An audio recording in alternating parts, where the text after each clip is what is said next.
Our next innovation awardee is the Sustainability and Social Innovation Residential Academic Program at the University of Colorado Boulder.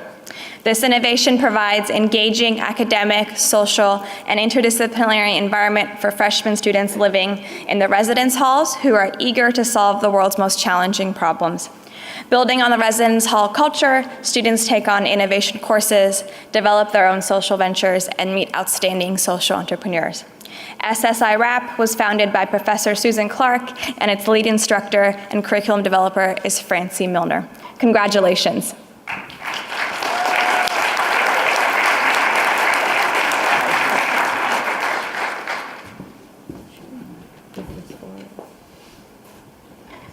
Get this straight. Good morning. My name is Francy Milner. This is Susan Clarke.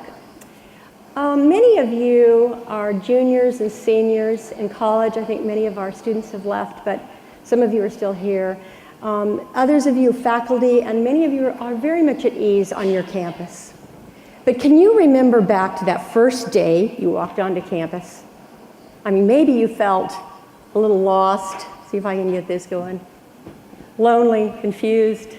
I know how I felt my first day coming from a very small town to the Boulder campus. Frightened, unsure, right? So we all know, if we can remember, that being a freshman is not easy. As a matter of fact, you're facing an unknown future. You want to make friends. You want to succeed in college. That's scary. And for some of us, we wanted also somehow to make a difference. So if you could have created an ideal space for yourself on your college campus that first semester, a space where you could find friends, where you could really feel at home, you could work on something important in the world, what would that space have looked like? You picture it in your mind. We did imagine such a space, and we created a space at Boulder for our freshmen to connect with their peers and to work on something bigger than themselves. And now I'm going to ask Susan to tell you a little bit more about it. So our space is this amazing, wonderful LEED Platinum building. Our freshmen have to live on campus, so we have 2 floors of this building for our program, a residential academic program for freshmen who choose to be in the building with us. The building makes a difference because they live there and they also go to classes in the same building. Of course, the students are the critical key ingredient, and as I say, our students select us to be in the program with us. And what they get with the program are small classes, collaborative teamwork, and the chance to easily and quickly find students and friends that share their passion, that actually want to change the world as well. The faculty are important. Our faculty is interdisciplinary. We come from all over campus. The business school, like Francy, arts and sciences, like me, engineering backgrounds. We also have a faculty in residence. And what we emphasize to parents is we provide essentially 24/7 support.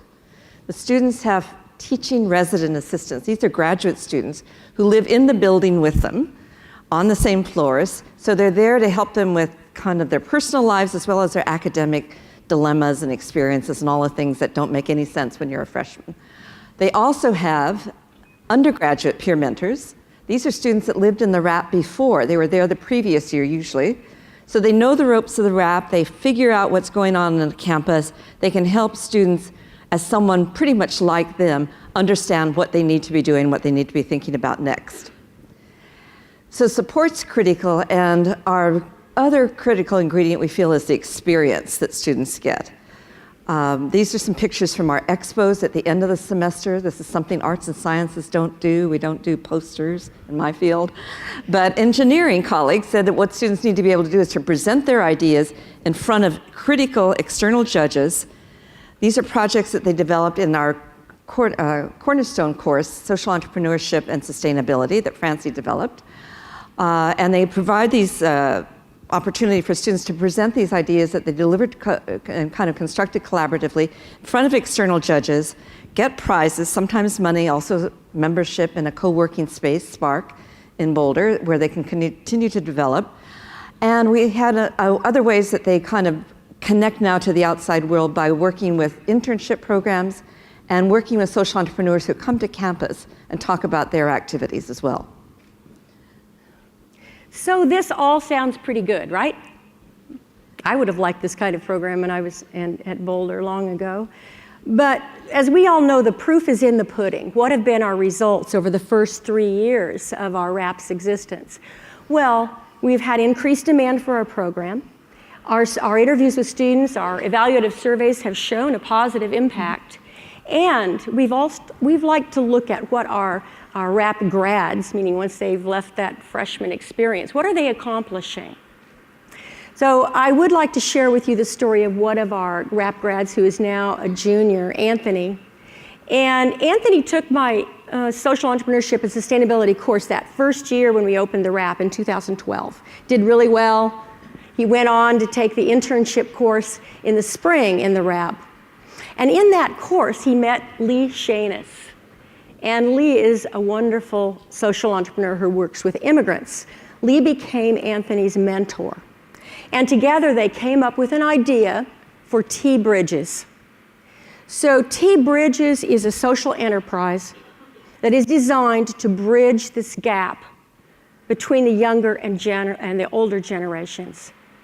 Through technology, through mentor-mentor relationships, student volunteers teach older adults how to access the digital world. And the seniors share their life stories with the students. So this venture has had great startup success.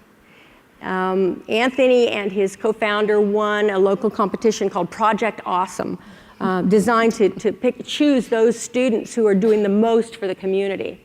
They were invited to speak at the Diversity Summit in Boulder this fall, and recently they've been talking with AARP, a very large National Association for Advancement of Retired Persons, who is interested in saying, let's work together to help serve seniors who want to learn more about technology. So this sounds like a great success story, and it is. It's a terrific success story. Anthony, we think, got the knowledge base, he got the ideas, working with students in the RAP, and then he went out as a sophomore, after he graduated from the RAP, into the university, and there's nothing there, or he didn't know where things were. So we realized that what we had done in creating a successful RAP was create a new problem for students in the RAP, for students like Anthony, students that wanted to know what's next. So Francy and I took a human-centered design course last summer, and that was our project, what's next? How do we figure out what's next as an infrastructure on campus to help direct students to the resources of the people they should be talking to the people in the community itself. So we brought together again our SEEDS group, which is a social entrepreneurship, equitable development, and sustainability group. It's a faculty student group. Some of the members are here now. Some of our former initial members are here now. It's a faculty student group that was conducting research on social entrepreneurship in non-Western settings that brought us to the attention of Ashoka, that helped us launch the RAP. We brought them together again for our next new problem, which was really to figure out how to help students connect the dots. So we wanted to be able to develop a website, a portal that would help students understand where the different resources were at different points of the innovation process. One of the students that's developing it is here. And our asset mapping of campus and the community helps students like Anthony to figure out what to do after they have the next big idea. So how can you share in this experience, maybe contribute to this experience?